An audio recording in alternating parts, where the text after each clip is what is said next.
জানালাম অপুকে আমি চিনতাম।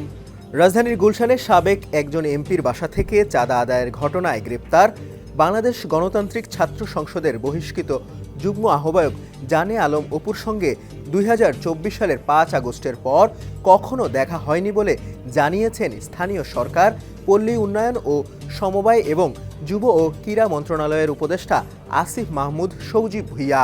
সচিবালয়ে ক্যাবিনেট মিটিং শেষে সাংবাদিকদের সঙ্গে আলাপকালে এক প্রশ্নের জবাবে একথা জানান তিনি।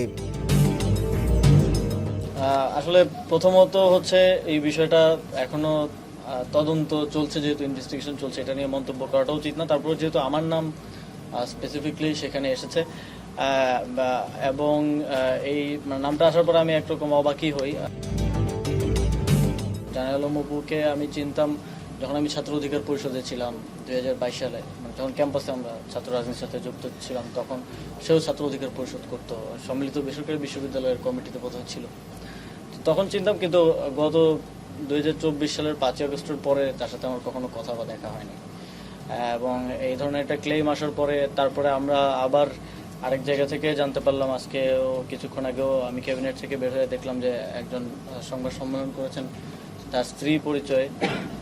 আমি খোঁজ নেওয়ার চেষ্টা করছি যে আসলে কি ঘটনা। তবে তিনি সেখানে দাবি করেছেন যে অপুকে গুম করে নিয়ে এই স্টেটমেন্ট আদায় করা হয়েছে জোরপূর্বক। যদি এরকম কিছু হয়ে থাকে, এটা আসলেই অত্যন্ত শঙ্কাজনক। ডেস্ক রিপোর্ট, সমকাল।